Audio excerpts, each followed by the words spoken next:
박사 논문을 쓰던 시절 지인으로부터 질문을 하나 받았다. 그 잘난 머리로 도대체 12년이나 대학에 돈 가져다 바치면서 넌 뭘 배웠냐? 경영이 뭔 줄은 아냐?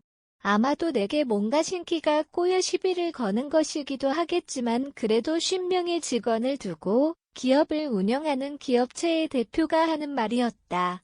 요즘 나도 대학교 학생들에게 조한 마크레타의 경영이란 무엇인가라는 책의 독후감을과 죄로 내주기도 있다. 다위의 대표님 덕분이다.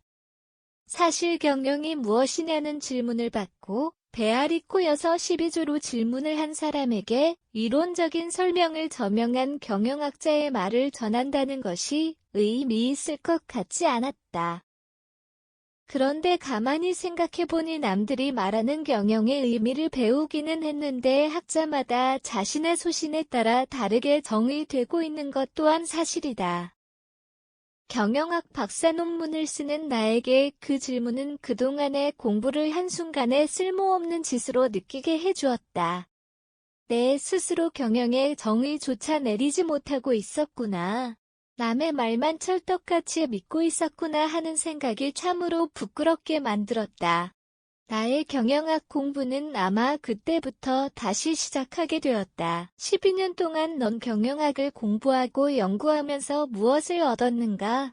이 질문으로부터 시작하게 되는 계기가 되었다.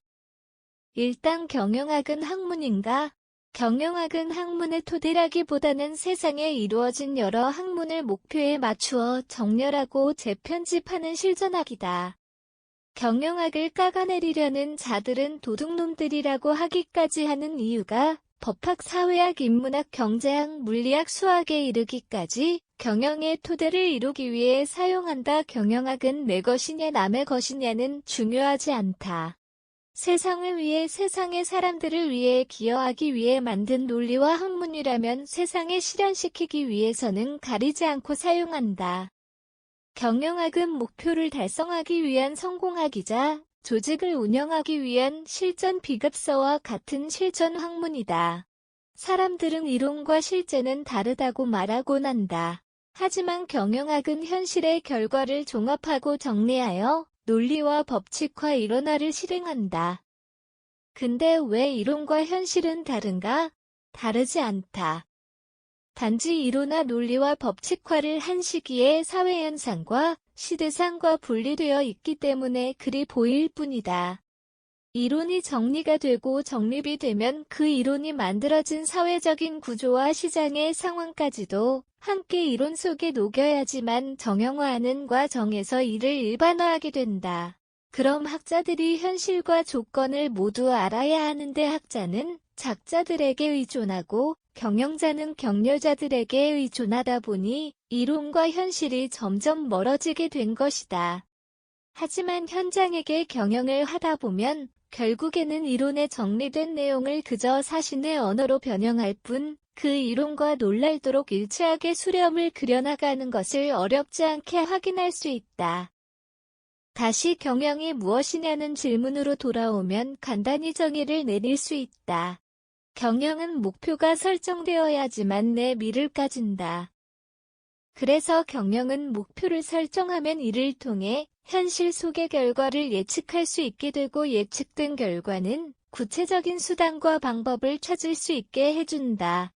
수단과 방법을 알면 무엇을 해야 할지를 알게 되는 것이고 그 해야 할 일 중에 선택하고 결정하여 실천을 하는 모든 활동을 경영이라 한다. 경영은 그 대상에 따라 규모가 달라지는 국가일 수도, 기업일 수도, 가정일 수도, 인생일 수도 있다. 이를 조금 더 세속적인 의미를 담아 정의를 해보자면 생각하면 현실로 만드는 재반활동이라 할 수 있다. 위의 그림을 살펴보면 목표가 생기면 단순 운영에서 경영이 시작된다. 목표는 경영 성과를 현실 속의 결과로 예측할 수 있는데 이 결과를 만들기 위해서는 생산의 3요소인 토지, 노동, 자본 그리고 추가로 정보를 활용하게 된다. 이를 통해 수단과 방법을 결정하게 되는데 그동안 경영학은 전략 생산관리 회계 재무 인사 마케팅의 분야로 전문화하여 다양한 경영 도구를 제공하고 있다. 하지만 우리는 생산 따로 재무 따로 인사 따로가 아닌 통합적인 실천을 함으로 이를 분리할 것이 아니라 계획이라는 틀 안에서 선택과 집중을 하게 만드는 것이 경영이라 할 수 있다. 이 중 가장 중요한 것은 목표와 경영성과 간의 상관관계라 할 수 있디. 목표 등호 경영성과가 참이다는 것이 확실하다면 중간의 과정이 설령 실패하거나 좌절을 맞게 된다 하더라. 우리는 절대로 목표를 포기하지 않을 것이며 결국 성과를 달성하게 될 테니까 말이다. 때문에 경영은 기업가들만의 전유물이 아니다. 목표 도달을 하고자 하는 사람이면 누구나 경영을 할 필요가 있는 것이다.